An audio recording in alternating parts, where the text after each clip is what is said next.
Hello everybody. Again, welcome to the lecture series for this year. We're absolutely thrilled that David Batchelor, artist and writer, has agreed to kick off the series this year.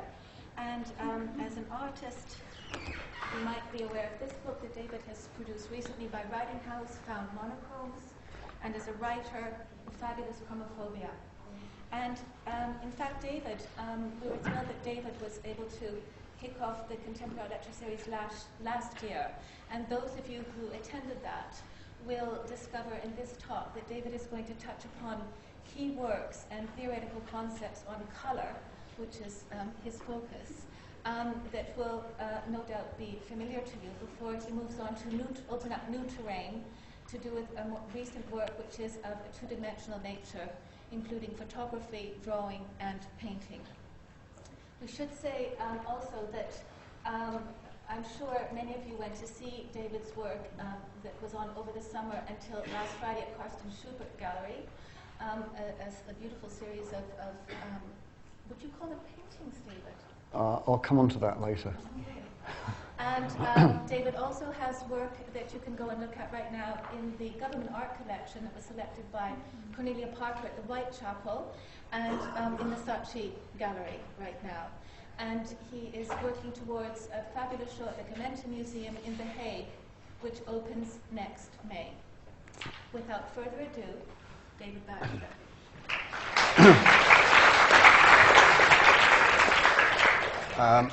First of all, I'd obviously like to thank Lisa for inviting me and Estelle for inviting me as well, and for organising this and for being so kind and generous and flattering and all those kinds of things. I'm going to... yes, those of you who were here last year, I'm going to try not to bore you rigid by saying exactly the same things, but the first part of the talk will cover the same territory or similar territory. Hopefully I won't say it in the same way. And I will show some of the images you might have seen before, but certainly the second half of the talk will veer off into a somewhat related but different direction. So bear with me if you can. And I'm going to try to make this last not too long. And I'm going to show lots of pictures, beginning with this one. This is what, I mean, I always begin most of my talks with this image. It's an image of some roadworks in Sao Paulo in Brazil. And I show it because it's in a way exactly... Hello, Ed. Hi there. Yeah, how are you? And it's just one of those moments that for me are the things that, in a way, stay with you. Things you observe in the street that you take back to the studio and you sort of work on. And it just made me think, lights in buckets. Discuss. And basically, yeah, in Brazil, as opposed to in Western Europe, say, when they do roadworks, rather than have their designated kite-marked health and safety signage, they just get a bucket and stick a light up it, and it glows rather beautifully. In fact, it glows extraordinarily beautifully. That is my first digital camera. Some years ago, this was about 2003. And I think for me, it's those, although as Lisa said, and quite rightly, that the subject of my work is colour, principally. It's not colour in the abstract. It's much more to do with how colour is experienced in the modern city. So I'm not particularly interested in colour and nature. I'm more interested in how colour's been developed through industry and technology over the last, since the Industrial Revolution, essentially. So that's to say colour that's electrified, or plastics, neon, the kind of typical, everyday, sort of earthly colour that you find in shop signs and in restaurants and on the street and so forth. And for me, it's a great subject for me, I think, and it's as much about the city as it is about colour in a more sort of abstract terms. It's also, the other thing I'm not interested in, and in a way I think this image always reminds me that I'm not interested in colour as a kind of ethereal, mystical, abstract, disembodied form. I'm not interested in particularly, for example, in the sort of James Turrell use of colour, where you walk into a space and it's all floating, and you can't tell where the colour's coming from, and it's a sort of mystery and such like. Colour is a material fact. Well, colour is always connected to materials, certainly in my work.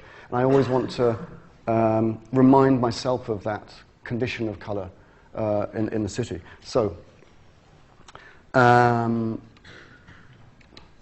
mean, I was interested in this bucket on a stick because I'd already been working with using plastic objects and illuminating them. And because things like bottles that you find in supermarkets are one of the areas where of intense, vivid colour that you experience in the modern city. It's not one that tends to get paid much attention, but that's in itself another reason why I think it's worth looking at this stuff.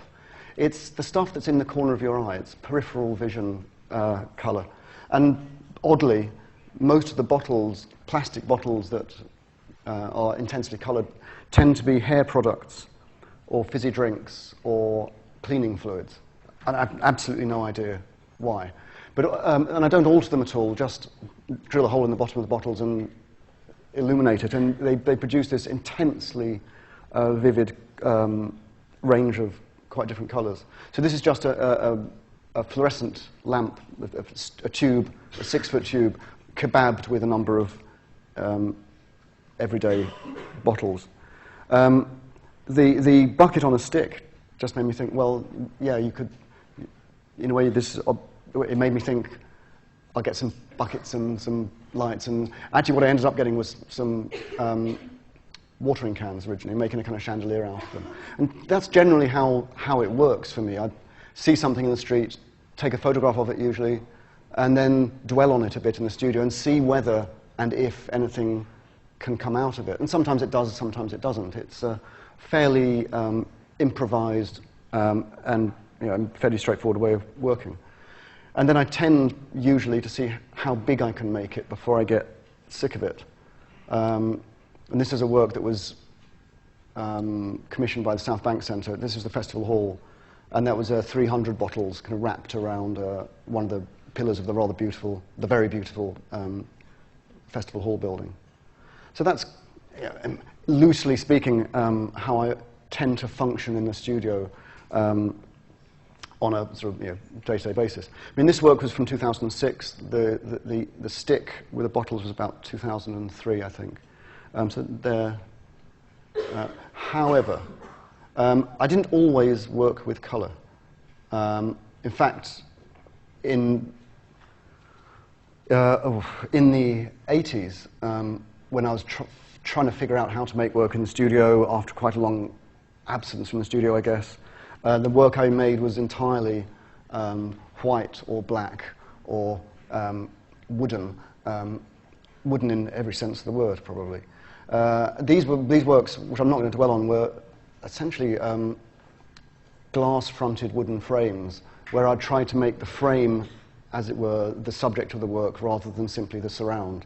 I think it was because Derrida or someone talked about the framing effect, and the origin and the supplement. And I thought, oh yeah, I'll literalize this metaphor and make frames that are the work. And this was my. I never got to show them. Well, I know, not like this at least. This was simply in what was my studio back then. I did get invited to show them at a gallery in 1992. And I had thought by then that what I wanted to do was find a way of making not wall-based work, and up to that point all my work had been wall-based, and prior to that I'd been making paintings.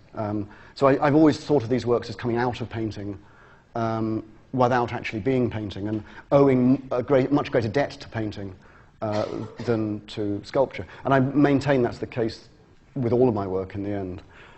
Nevertheless, I had this idea I wanted to make some freestanding three-dimensional versions of these frames so that the framing became a verb as well as a noun, that depending where the viewer stood, how they framed the work, they would appear different. So I got invited to be in a show in what was then Victoria Miro Gallery on Cork Street. It was a group summer show. And I had this great idea that I'd make these 3 8-foot tall freestanding frame-like things. And I didn't mention this directly to the gallery before turning up with them. And they immediately said, no, if you put all three in the show, they were right in the window. He said you won't be able to see anyone else's work in the show, which of course was partly the point. And it was going to be called the Three Graces, and it was going to have a classical illusion, and it was going to be, and so then it became the Two Graces. It was clearly going horribly wrong from quite an early stage. So the Two Graces, you could see from the street like that. The big window opened straight onto the street. Of course, Victoria Miro has not been there for many years now. And the thing about the gallery was that if you walked you'd have to go in on the left, and you'd walk up a little corridor, and then you'd come into the gallery sort of towards the back of it. And I was trying to exploit that device so that when what you saw from the street was very different from what you saw in the gallery. And so this was it viewed from the street, and this was it viewed from the gallery. I kind of liked the idea that you felt a bit cheated by the time you got into the gallery. You only saw the back of it. It was like a stage set rather than a sculpture. But in addition, oh, sorry about that. Didn't you, Mother. So it's vibrating now. We'll stop in a second. Okay. The more serious point about it was that I was kind of interested in the idea of a three-dimensional work or a sculpture that wasn't in the round, like a Henry Moore or a Hepworth or even a Cragg or a Richard Deacon, or who were the kind of prominent artists, but the most interesting sculptors of the time. I was interested in a work which is more like a facade than like a solid monolithic object. On the grounds, as I think I was thinking at the time, that's more like how you experience things in the city. You don't see things in the round. You see a world of facades and surfaces without a sense of what supports that surface often. And it felt that the model for this, for me, was the billboard. A billboard in the street is a big, shiny thing to attract you and make you spend your money. But especially the ones on top of buildings, when you go around the back of them, it's just a steel structure supporting it, and it's just the nuts and bolts. And I really love that relationship between the front and the back of those kinds of objects. And I think of them as kind of emblems of the city experience. So that's what I was trying to work on. The whole show was a disaster. I knew there was something. The works themselves were, I think the phrase I use is unresolved. The gallery hated them. I hated the gallery by then. They didn't sell them. They couldn't sell them. They came back to the studio, and eventually they got trashed. But that happens. I mean, that's just what happens. But when I went back to the studio, I kind of, even though I was massively disappointed. I thought, but there was still something about this relationship between front and back in particular that I wanted to figure out. And I went back to the studio and I made this little work, which was only about that high, only about 25 centimeters high. And the front of it was a piece of plexiglass, which I'd painted pink on the back, which makes it incredibly shiny and very sort of industrial looking. And the reason I did that was not because I was interested in pink or color, but because I wanted to emphasize the difference between the front and the back of the work. So this was the front, with no visible bits apart from the monochrome. And this was the back, which was just a little sort of found object, dirty found object, which sort of set it up. And I felt that this thing that took me a couple of hours to make somehow had more in it than these large things that I'd been spending about 3 or 4 months making. And that's the other deal with art. How long you spend making it doesn't determine how good it is in the end. On the contrary, quite often. And the reason I've gone through this rather laborious introduction is to say this was the first time I used colour in the work. And I hadn't used it because I was interested in colour. I'd simply used it as a means to an end, to differentiate the front and the back as much as I could. And certainly I've been interested in the monochrome as a sort of art historical subject. And the idea that how it might be possible to make a monochrome, that's to say a completely undifferentiated, solid, single colour work. This, I guess, for me, it's like the monochrome meets the found object or the ready-made. And I guess kind of some of those things that you are fumbling around at, this is nearly 20 years ago now, some of those ideas, they're quite sticky in the sense you can never quite lose them. Sometimes you think you've got rid of them and you find they're sort of still attached to the bottom of your shoe, metaphorically speaking. So I then spent some time thinking, well, a number of things. Maybe colour's a way of working on this relationship. I also began to notice that at that moment, at least, very few people I knew in contemporary art were using much colour. That's changed a lot, I think, over more recent years. And that, in turn, made me wonder why that was. What was it about? I mean, there was a bit of a joke about the Goldsmiths bunch at that time. Everyone was doing magnolia. It was that horrible kind of house paint, creamy colour. That was the only colour you'd see in contemporary art at the time. It wasn't true, but that's what it felt like.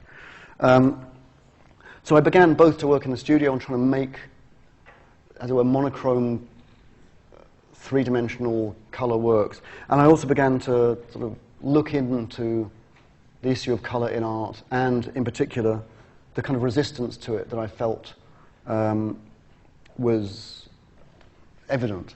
Not just in contemporary art. I was taught by the sort of first generation of conceptual artists, by Art and Language and Victor Bergin and Joseph Kosuth from time to time. No self-respecting male conceptual artist of the time would have dreamt about using colour. Conceptual art was meant to connote seriousness and philosophical depth, and one of the ways of advertising that, I think, to this day, is by removing the colour. Colour doesn't seem appropriate when trying to allude to those types of seriousness. Well, maybe at least. So, ... A couple of years later, the first works that I showed using these solid panels of plexiglass painted underneath with industrial colour, I eventually ended up sticking them on found industrial dollies. Things that are everywhere in the back streets, but you don't really notice them because they're so ubiquitous and they're so unaesthetic that they don't have any kind of particular qualities. And I guess I've always liked this way of trading off the kind of intensity and the vividness and the beauty of colour with a very everyday material thing as a support. And I probably do that, it probably hasn't changed over the last 20-odd years. So I spent quite a lot of time getting together these objects, getting the plexiglass, painting them, and then arranging them. And this was in the Economist building in just off Duke Street, St James's, where they had the Contemporary Art Society did a series of shows. I think they still do.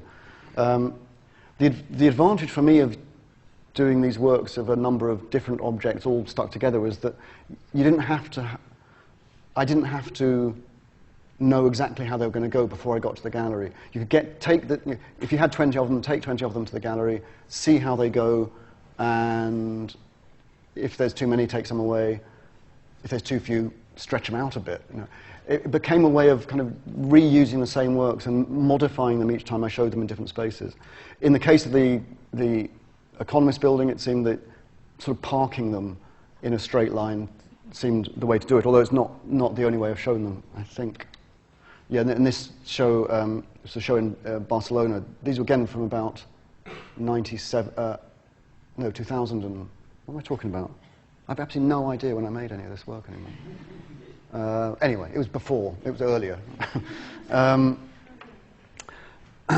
So, I mean, one of the advantages of this is it makes you look as though you've made a lot more work than you have, because it kind of looks different in each venue.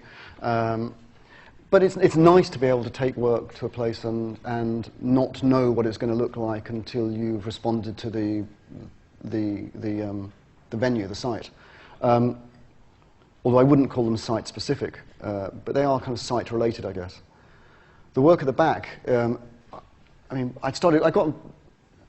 these dollies became very important work to me. I mean, kind of, in a way, for me, the key work that enabled me to use colour in a way that seemed to hold my attention even. they also made me realize that by then probably the subject of my work was the city certainly, but also the way color is experienced and exists in the city. And I thought, well, if that's the case, then I've got to look at the other ways in which color is experienced in a modern city. And one of the obvious ways of that is illuminated color. And I thought, okay, I best better get some of this stuff. And around, as you will know, I'm sure, around parts of East London and Valence Road and off Brick Lane, there's loads of these salvage places, industrial salvage places, where they used to have loads of old light boxes for restaurant signs, exit signs, all that kind of stuff. And I just ended up, as with the dollies, just amassing as many as I could, taking out the kebab sign and putting in a single plane of coloured acrylic and illuminating it. So I then began to make these into stacks, because I couldn't think of any other way of... I put them on wheels to begin with, and they just looked stupid. And eventually they just went on these stacks of Dexian old industrial steel shelving. So again, in each case, I guess, you've got the colour, the glowing colour or the solid colour, but you've also got the quite emphatic industrial object which supports that colour or enables that colour to exist. This was the biggest one I did of those stacks. It was in Tate Britain in the Triennale in 2003. Okay, so that's when it was made. And then it went to the Biennale in Sao Paulo in Brazil. And it's in this truly fantastic building designed by Oscar Niemeyer in 1950, which was always intended as the Biennale building in Sao Paulo. And I say this every time I do a talk, but if you can ever scrounge any money out of your college for a travel go to Brazil, go to Sao Paulo when there's a Biennale on. It's a fantastic concentration of work.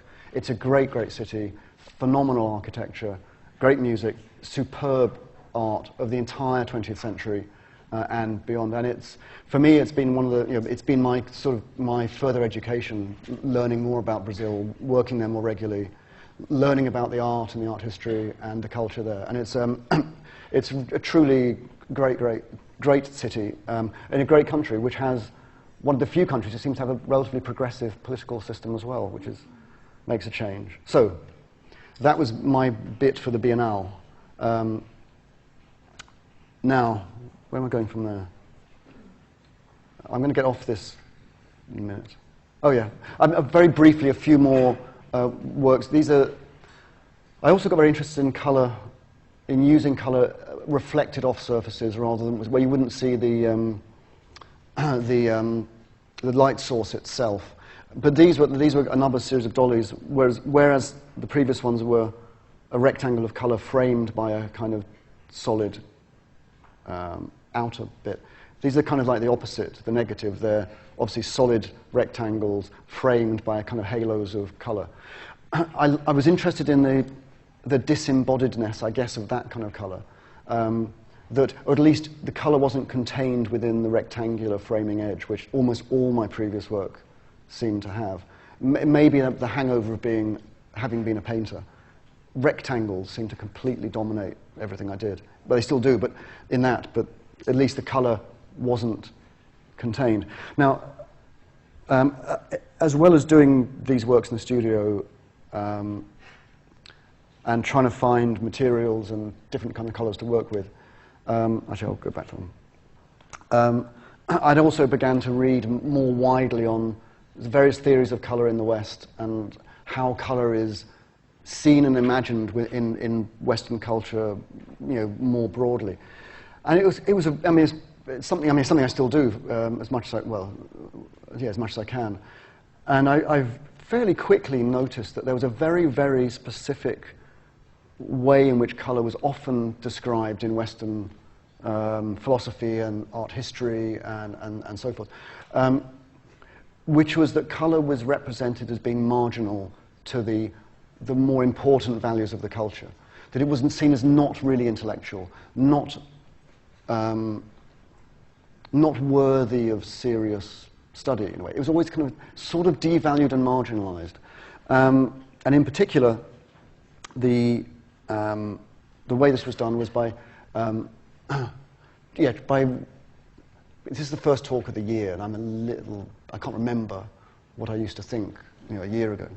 So colour was seen as somehow other to the higher workings of the culture. It was often, I mean, this goes back to Aristotle and Plato, and right through to the academies of the 17th and 18th century, through the 19th century, and evident absolutely in forms of 20th century theory of one kind or another. Colour was seen as other to the higher workings of the Western mind. I say Western because I don't have any experience of other cultures beyond that. And it was often, colour was seen as being feminine as opposed to being masculine. And you still find that, in sort of, in I think the sort of underlying prejudices of our culture.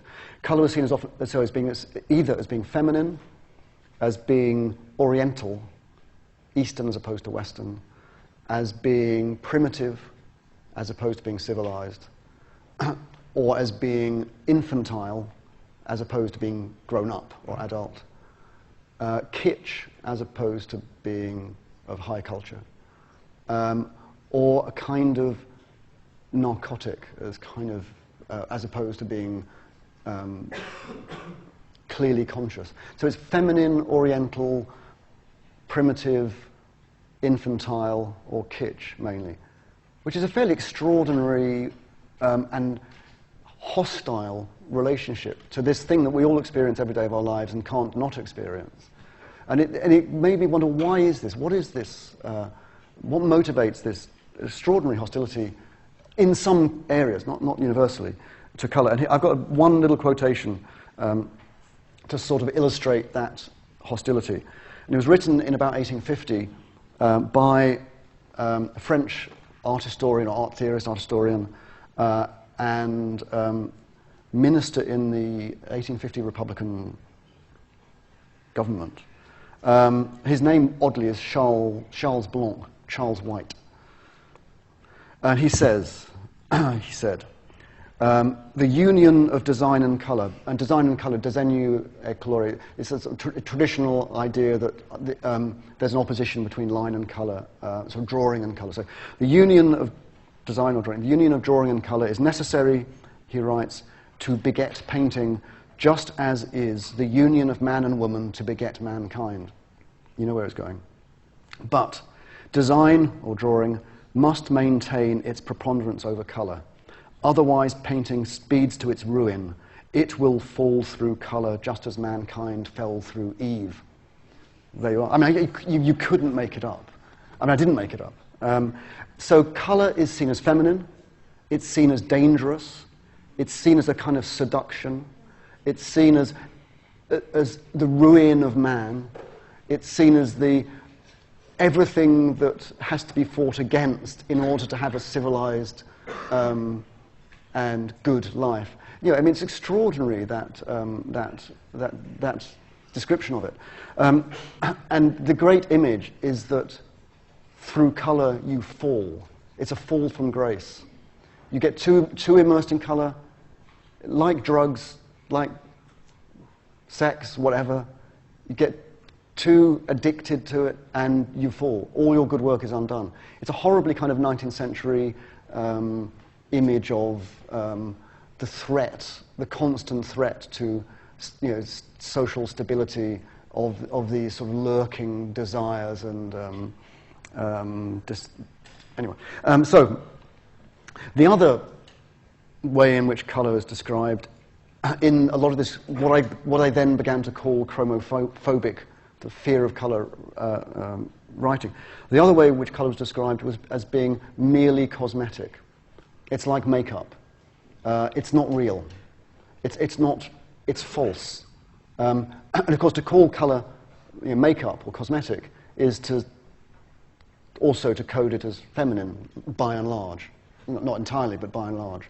And the assumption is that if you kind of wipe away the colour, you'll get a truer sense of what's there. That colour is a mask, and a deceitful mask that can hide blemishes or illnesses or disease, and it's a seduction. Again, it's a kind of, and if you're seduced by colour, you're seduced by false image, and you fall from grace. It's strange how often a lot of this stuff is couched in Old Testament kind of biblical terms. Nevertheless, there is. Now, of course, this I found absolutely kind of fascinating. You could track these kinds of descriptions of colour throughout 2,000 years of Western writing about the subject. On the other hand, of course, there's a lot of writing about colour which is strongly, as it were, chromophilic. It sees in colour real value. And quite often the descriptions are quite similar, which is to say that when Baudelaire wrote about colour, or Wittgenstein, or Julia Kristeva, or Umberto Eco, or a huge range of 19th, 20th century philosophers, theorists, artists, Matisse, obviously, Elliot Oiticica, Bridget Riley, etc., etc. For a lot of these commentators on colour, in a way they kind of agree with the chromophobic premise that colour is dangerous, it is disruptive, it is impossible to put into words, but that's why it's interesting, because it exposes the limits of language and of our sense of coherence, and of course, yes, colour is all these things, but that's why it's a value, and that's why it should be studied rather than ignored or marginalised. Ludwig Wittgenstein, whose final publication was called Remarks on Colour, he wrote in an earlier book, in Philosophical Investigations, he said, I forgot what he said now, completely forgot what he said. Well, something else he said was, how do I know...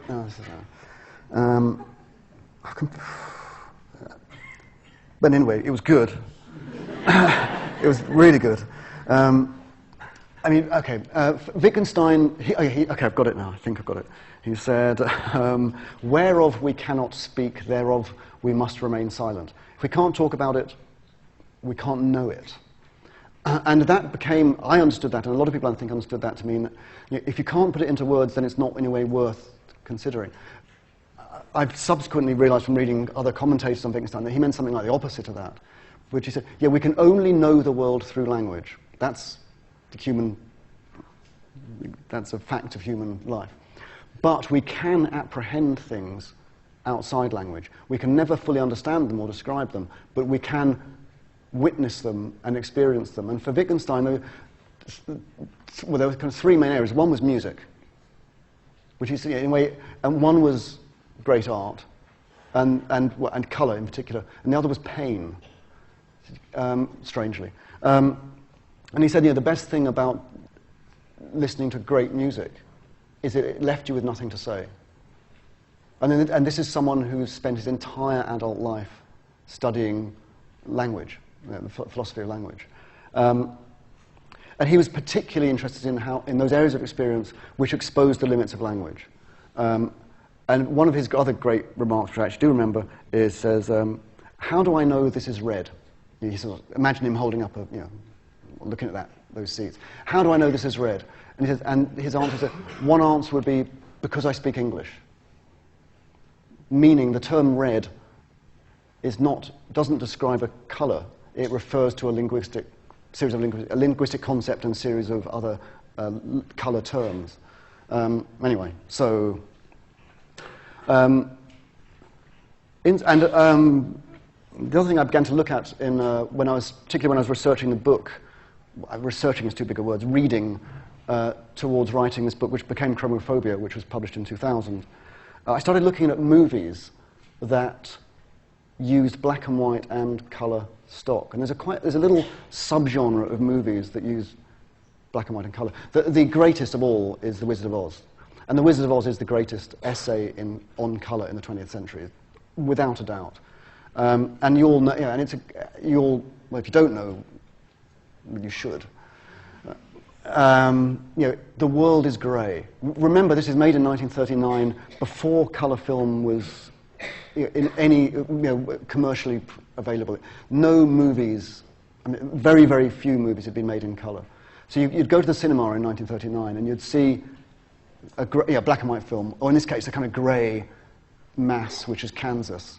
And then you'd see the tornado that's sweeping up around Kansas, making the world even greyer. And then you'd see Dorothy in her house get swept up in the tornado. And then it must have been absolutely amazing. And then suddenly the film switches to intense, vivid Technicolor as she lands in Munchkin Land. And then you have this kind of hyper-chromatic, insane world of The Wizard of Oz. And the ruby slippers and the emerald city and the field of poppies. It's the most extraordinary film. And then, of course, you learn at the end of the film that the world of color isn't real. It's all happened, and this world was experienced because Dorothy had fallen. She fell into color. She fell out of the tornado into Munchkin Land in the house. But she also, you learn at the end of the film, the great reveal, not so great reveal at the end of the film, is that she's fallen into unconsciousness. So color is a kind of dream world. It's not the real world. And then she says, in one of the phoniest lines ever said in movies, or there's no place like home. And you think, what? Kansas? Anyway. So that way of using color fits entirely within some of these other descriptions. Rather exceeds them. There's other films. A Matter of Life and Death, the great Michael Powell, Ron Pressburger film, uses color to oppose the world of the spirits and the embodied world. And that was taken up by Wim Wenders for Wings of Desire, which is another great film about color and the appetites, color and love, Wings of Desire. Anyway, I shall not dwell on that too much. Pimped up dollies. Another work which actually, this was a work which had two sides. Once it was sat in it was made from a show in Mexico I was in, and it was going to fit in an aperture between two rooms. And if you went into one room, you saw the back of the work, and if you went into the other room, you saw the glowing front. So it kind of continues that back and front device I mentioned before. I never liked the front of it very much, so eventually I just decided to stick it up against a wall, about a foot away from the wall, so the color just bounces off the wall and again forms this kind of halo around the work. And then these are two sort of slightly totemic single color versions of the same thing. Again, using those standard light boxes, but presented to the wall. And this is them. This is the gallery I've worked in Sao Paulo, which they're very good at concrete in Brazil, as well as many other things, of course. I don't only use illuminated color. This is a whole series of works made from plastic objects I got from pound shops, which again a great repository of color in the city. And then I sort of got all the objects and and color coded them and then stuck them together. And this was a work I made for a show in the Folkestone Triennale before last, which was made from some objects I found in a street market in Sao Paulo, which are very, very brightly colored plastic sunglasses. And they're not really sunglasses. In Brazil, when they have a party, they don't have party hats. They wear party sunglasses. And that's what they're for. And they're not, so they're really stupid colors. And so they've got green frames and pink lenses and stuff. And so I bought, 4,000 pairs of these sunglasses and made these balls out of the glasses, and then in a ballroom, strangely. And they rotated on, it was called, anyway. So, that's sort of, now I'm going to slightly move away from what I talked about last year. The dollies, which I see as more or less the starting point of my sort of color-based work, I began in the mid-90s. I did a show last year in my sort of first museum show. It was in Rio, and I had 3 rooms to work with, and I was thinking, how do I divide the work between the rooms? And it just dawned on me, it's kind of obvious, but that the work I'd been making since the mid-90s had 3 different parts. There was the 3-dimensional work, which I've sort of shown you, and there was a photographic series I've been working on since then, which it began at about the same time, and then there was a body of drawings which also began about the same time. So I just did one room of 3D work, one room of rather sort of old-fashioned sort of media-specific way. One room of photographs and one room of drawings. And so these photographs refer to they refer to my interest in the monochrome as a form of painting. And I always thought the monochrome is it's sort of the dumbest kind of painting that can exist. Anyone can paint a monochrome. Anyone who's painted a door, has kind of painted a monochrome. But the difficulty about the monochrome is not whether you can make one, it's how you can make one that's interesting. That doesn't just repeat the previous monochromes. The monochrome was invented, it's suggested by Alexander Rodchenko in 1920, the great Russian constructivist artist.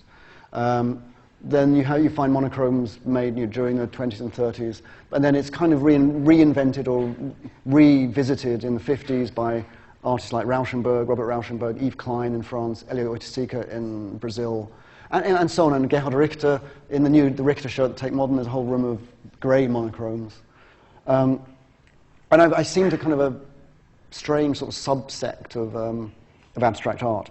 I went to a talk, actually, I think even in this very lecture theatre, about in the mid-90s, given by Jeff Wall, the Canadian artist. And he did it's a brilliant talk about the history of 20th century art. And his argument was there's two strands in art of the 20th century, or 19th and 20th century. There's one strand, which is the painting in modern life, which is to say the paintings of Manet and the Impressionists, the writings of Baudelaire. And that is the one great tradition, and which carries on through much art of the 20th century, and in a way goes through into photography, and Jeff Wall argued into photojournalism. So this is the will to realism, if you like, to representing the world as it is.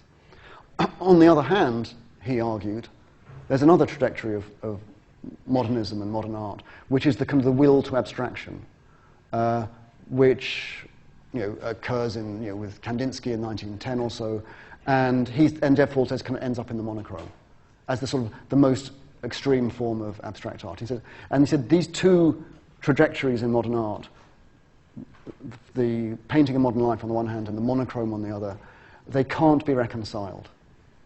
They're always there, they're always banging into each other, but they can't be reconciled. And that's the dilemma out of which modern art is made. Anyway, I didn't have to believe that, but that's what he was saying. And he said the monochrome cannot represent or cannot encompass or deal with the city. That's what the painting of modern life does. And I just thought, I don't buy that. It doesn't seem right to me. I didn't have an argument against it. But what I thought I'd do was go out into the street and find, if I could find some monochromes, and I'd photograph them, and then I'd show them to Jeff Wall and say, look, actually, the monochrome does exist in the city. And so that was the motivation for starting this series of photographs I did, which were which began in 97, and I'd just been looking for rectangular panels, monochromatic panels in the city. And weirdly, there are actually quite a lot of them. But the only ones that seemed to work for me were the white ones, because in some cases the white ones look like not just solid planes on a wall or on a surface, but sometimes they can appear like kind of voids, like holes in the visual fabric. And I guess the city is a place which is so intensely visual. There's so much to look at, and there's so much that demands your attention, that to find a sort of gap, almost, a void where there isn't anything, is almost like a kind of error, a sort of hole in the visual fabric. And so what started off as my trying to take the piss out of Jeff Wall, not quite that simple, to question Jeff Wall's thesis, became something rather different, became much more a kind of fascination with these occasional absences in the cityscape. And I photographed other colours. There were some yellow ones and blue ones and some black ones and red ones, but only the white ones felt like these voids, as well as having the ambiguity of being both a void and a plane. And originally I showed them as photographs, just as printed photographs. And then it occurred to me that if I got enough of them, because I always used slide film to photograph them, partly because back then that's all there was. Digital cameras weren't commercially available back then. But I thought maybe a way to show them would be as a slide projection. So I then thought, okay, I need 80 of them to fill a carousel. And that took me about, I think that took me about 6 years. Maybe, no, hang on. Yeah, maybe about 3 or 4 years to find that many. And I thought, great, then it'll be finished. I'll have 80 of them, I'll have my carousel load, I'll have my loop slideshow. And I love slideshows. I love the noise of them, and I love the projectors, and you don't get them anymore. And I hate PowerPoint, because it's getting better, but it's still kind of rubbish. And so I got all 80, and I thought, great, it's finished now. And then I saw another one, and you think, well, so what do you do? So it just got bigger. And in that sense, it's kind of a bit like the dollies. It's just like adding to the first few you get, and to see what happens the more you get. And I really had no idea where to take it. And I kept thinking I'd stop, and then I'd see another one. This one was directly outside my studio. It's one of my favorites, because it's on an old rusty old Vauxhall Chevette. Don't ask me why I find that particularly. And so I originally showed them as prints, and then I showed them as a slide projection. And then when I eventually got, rather more, I've done them as a digital projection now, and then we published them as a book. So in a way, as the series has developed, so the different ways of showing it. It's not a fixed thing. I quite like that the work isn't fixed as in a certain form, that can take different forms. And as it grows, it becomes something different. And I think that it's a very kind of autobiographical in a way, because it's basically a map of where I've been. Most of them are in London, but I always take my camera when I travel, and so I found them in, I found them in pretty much every city I go to. They're not universally distributed through the city. I used to teach at the Royal College down in South Ken. There's absolutely no point in taking your camera to Mayfair or South Kensington. You just don't find things like that there. Everything's tidied up too quickly. You need Hackney or this one was in Stoke Newington, or it's much more the kind of the less well attended to areas and the transitional areas where you find things left over like this, which would be a billboard which hasn't been filled, or it's bleached out, or it's the back of it, or so on. I rather love with this one the way the graffiti's been done all around it, but for some reason not on the panel itself. Outside a church in Dalston, and in Santa Fe, big ones in America. This was one in Chile, in Santiago, and this is back home. And it's I don't know actually what. I'm going to have to stop soon. That's good, because I'm not sure what else I have to say about them particularly, except that I've kind of find them fascinating, obviously, and I've been taking them now for nearly 15 years, or actually probably 15 years by now. The other thing I showed in the show in Rio with these, the first time, I've always made loads of drawings. I used to do drawings as designs for these constructions I'd make. When I started working with ready-made objects like light boxes and dollies, there's no space for drawing as a sort of prelude to the work. And what I found was, rather than drawing just stopping, that it became its own activity.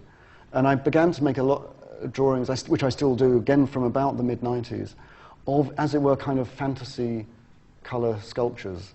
So all the drawings have sort of schematic bases on them.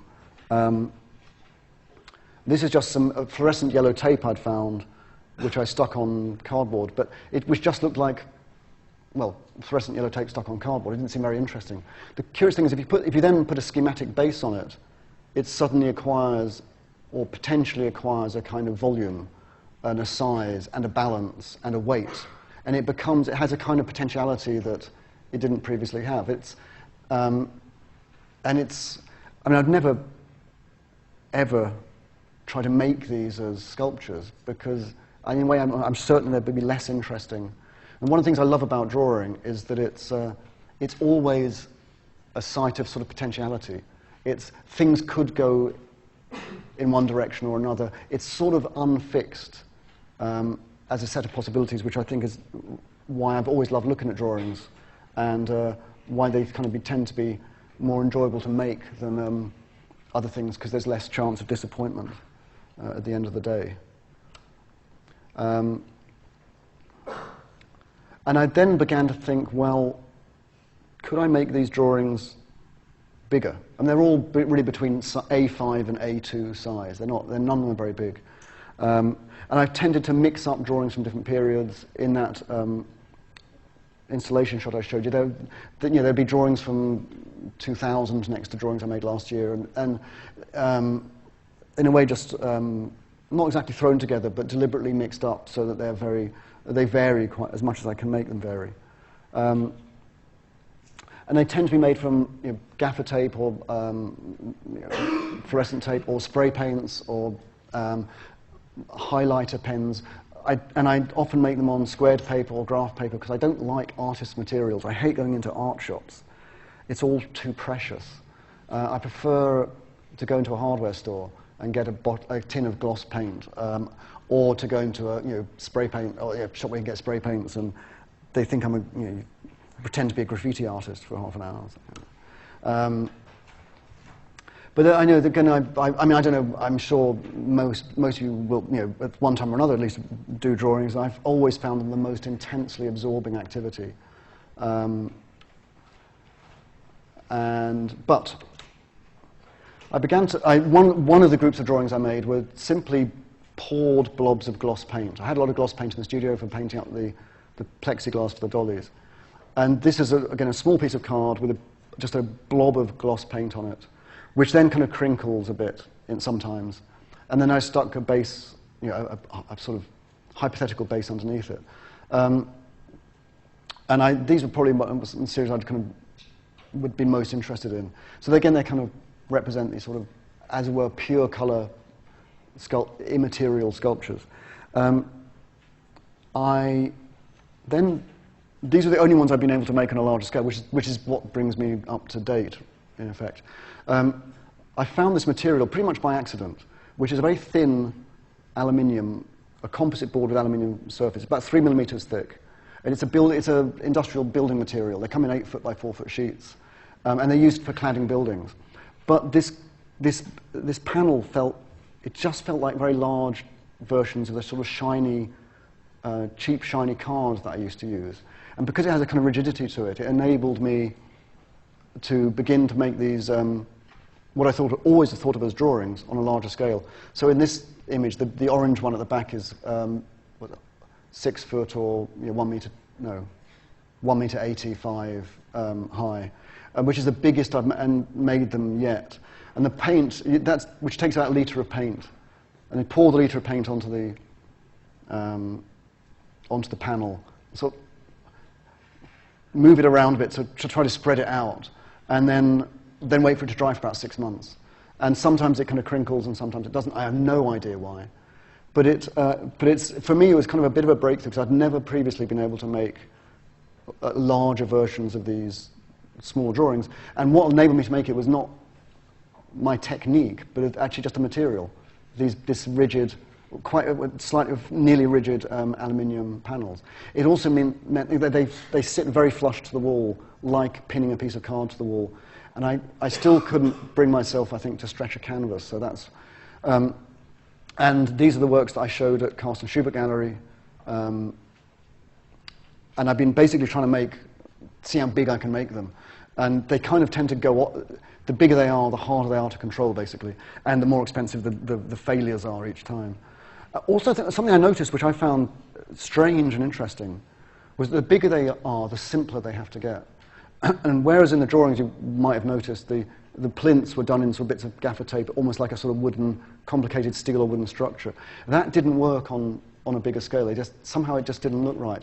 And they only worked when I just began to make them into very simple, solid, rectangular blocks, which are made in a very matte paint to contrast, and very flat to contrast with the gloss.